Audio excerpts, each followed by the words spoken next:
Elder Orson Pratt. I do feel with all my heart to thank the Lord our God for the blessings conferred upon this people. Our year of Jubilee, if we may so term it, is past. We entered upon it the 6th day of April, 1879. Last Tuesday was the end of it. We are now living in the 51st year of the organization of this kingdom. At the close, or near the close of this first half-century, the Lord has been very kind and merciful in behalf of the poor. He has put it into the heart of his servants to administer liberally and bountifully for their good. It is to be hoped that the 50th year will not close up those great and good acts on the part of the Church, as well as on the part of individuals in the stakes of Zion, for and in behalf of the poor, but that the good work may continue, and that all the poor and the needy may be supplied, so far as circumstances will permit, with the necessaries of life. So much upon that subject. In regard to the future, it has been a duty devolving upon me, in connection with hundreds of others, to declare not only the gospel, but to portray before the people future events. There are great things in the future, and we are sometimes apt to forget them. We have been looking for some time past for the Lord to accomplish and fulfill the times of the Gentiles, or the times allotted to them, during which the testimonies of his servants should go forth among them, or in other words, the times of the warning of the Gentile nations, the gathering out of their midst, a few here and there, or of the believing Gentiles away from the corruptions of great Babylon, preparatory to the destructions that are to be poured out without measure upon the Gentile nations. These things have been sounded so long in the ears of the Latter-day Saints that I have sometimes thought they have become like a pleasing song, or like a dream, and that they scarcely realize that these great events are at hand, even at the doors.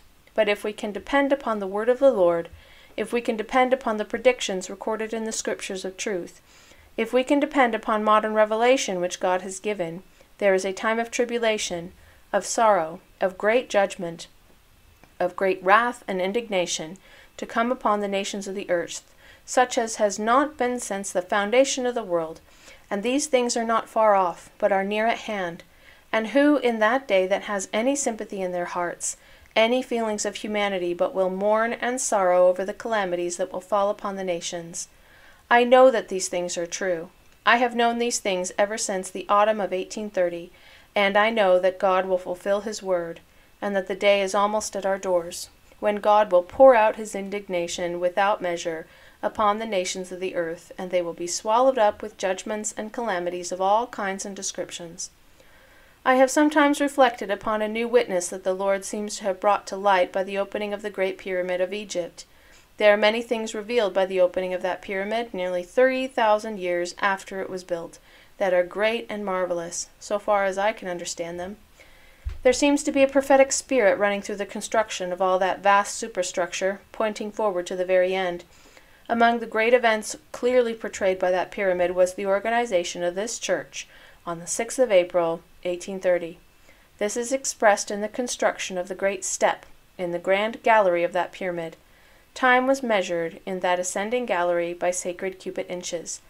The measurement from the birth of Christ to the upper edge of the step, which terminates the ascending passage, was exactly 1,829 cubit inches, and the fraction of another inch, that is, a little over the 2600th part of an inch.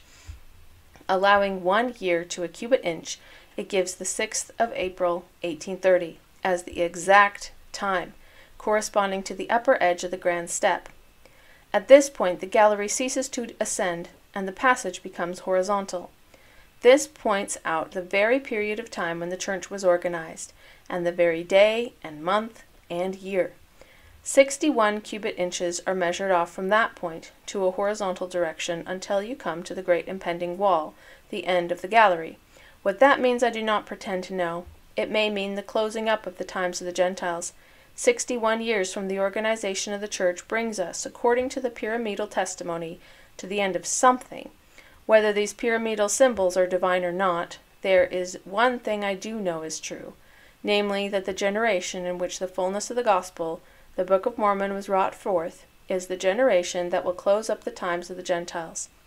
That I know, if I do not know much about the pyramid. I know the former by revelation, and I know that the days of the Gentiles are but very few.